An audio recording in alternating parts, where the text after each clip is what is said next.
കടബാധ്യത ഉണ്ടാവാൻ കാരണമായ ചില കാര്യങ്ങൾ നിങ്ങളെ ബോധ്യപ്പെടുത്തുകയാണ്. ഒരുപാട് ആൾക്കാർ നമ്മളെ കൺസൾട്ടിങ്ങിന് വിളിക്കുന്നത്, ഭൂരിഭാഗം ആൾക്കാരും പറയുന്നത് സാറേ കടമാണെന്നാണ് പലരും പറയുന്നത്.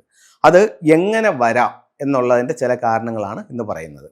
ഒന്ന്, നിങ്ങളുടെ വീടിൻ്റെ പുറത്ത്, വീടിൻ്റെ വെളിയിൽ തെക്ക് കിഴക്ക്, അതായത് അഗ്നികോണിൽ, സൗത്ത് ഈസ്റ്റ് കോർണറിൽ നിങ്ങൾക്കൊരു സെപ്റ്റിക് ടാങ്ക് ഉണ്ടെന്ന് കരുതുക, അല്ലെങ്കിൽ ഒരു വേസ്റ്റ് വാട്ടറിൻ്റെ കുഴി ഉണ്ടെന്ന് കരുതുക, അതല്ലെങ്കിൽ ഒരു കിണറുണ്ടെന്ന് കരുതുക. ഈ വീട്ടിൽ കടബാധ്യതയ്ക്കുള്ള സാധ്യത വളരെ കൂടുതലാണ്. അടുത്തത്, നിങ്ങളുടെ വീടിന് പുറത്ത് സൗത്ത് ഈസ്റ്റിൽ ഒരു ടോയ്ലറ്റ് ഉണ്ടെന്ന് കരുതുക. ഇതും കടബാധ്യതയ്ക്ക് കാരണമാണ്.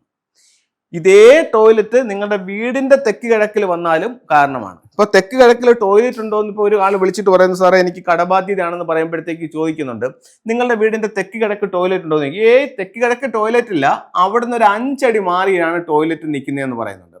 അപ്പോൾ ഞാൻ പറയുന്ന തെക്ക് കിഴക്ക് എന്ന് പറയുന്നത് ഈ വീടിന്റെ 9 ഭാഗമാണ്. അതായത് ഇതാണ് പലരും തെക്ക് കിഴക്കെന്ന് പറയുന്ന ആ മൂല, ഇവിടെ വന്നാൽ മാത്രമേ പ്രശ്നമുള്ളതാണ് പലരുടെയും ധാരണ. ആ ധാരണ തെറ്റാണ്. നിങ്ങളുടെ വീടിനെ ഇതുപോലെ കറക്റ്റ് 9 ഡിവൈഡ് ചെയ്യുമ്പോൾ ഈ തെക്ക് കിഴക്കെന്ന് പറയുന്ന 45 ഡിഗ്രിക്കകത്ത് എവിടെ ടോയ്ലറ്റ് വന്നാലും ഇത് നിങ്ങളെ സാമ്പത്തിക പ്രശ്നത്തിലേക്ക് കൊണ്ടുപോകും. നിങ്ങൾ വീട് വെച്ചപ്പോൾ വീടിന്റെ കന്നിമൂലയിലാണ് നിങ്ങളുടെ സിറ്റ് ഔട്ട് എന്ന് കരുതുക. കന്നിമൂലയിൽ സിറ്റ് ഔട്ട്, അല്ലെങ്കിൽ കന്നിമൂല എന്ന് പറയുന്ന 45 ഡിഗ്രിക്കകത്താണ് നിങ്ങളുടെ കാർ പോർച്ച്.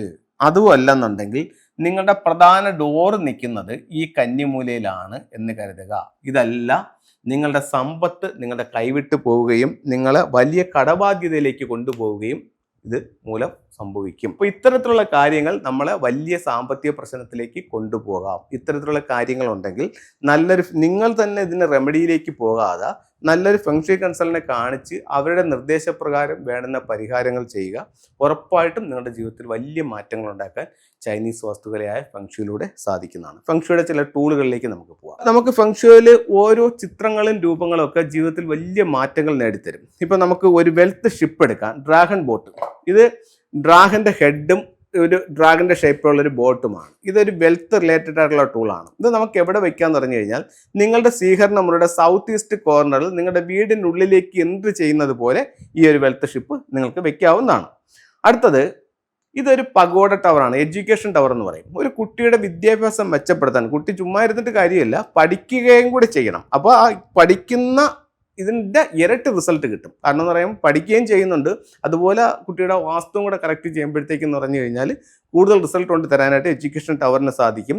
അതുപോലെ തന്നെ ഈ കുട്ടി പഠിക്കേണ്ടതായിട്ടുള്ള, നോക്കിയിരിക്കേണ്ടതായിട്ടുള്ള ചില ദിക്കുകളുണ്ട്. അത് മറ്റ് പ്രോഗ്രാമുകളിൽ നമ്മൾ പറഞ്ഞിട്ടുണ്ട്. അപ്പോൾ ആ ഡയറക്ഷനിലോട്ട് നോക്കി ഇരുന്നിട്ട് വേണം ഈ കുട്ടി പഠിക്കുകയും കൂടെ ചെയ്യേണ്ടത്. അടുത്തത്, നമ്മളെല്ലാവരും ആഗ്രഹിക്കുന്നതാണ് പേരും പ്രസിദ്ധിയും. അപ്പോൾ അതിന് ഏറ്റവും പവർഫുൾ ആയിട്ടുള്ള ഇതാണ് ഒരു വിക്ടറി ഹോഴ്സ്. 2 കാലുകൾ ഉയർത്തി വിജയിച്ച് നിൽക്കുന്ന ഒരു കുതിര. ഇത് നമുക്ക് എവിടെ വയ്ക്കാം? ഇത് നമ്മുടെ സ്വീകരണ മുറിയുടെ സൗത്തിൽ വയ്ക്കാം. അപ്പോൾ എല്ലാവർക്കും എല്ലാ ഐശ്വര്യങ്ങളും ഉണ്ടാവട്ടെ എന്ന് പ്രാർത്ഥിച്ചുകൊണ്ട് നിർത്തുന്നു. നന്ദി, നമസ്തേ.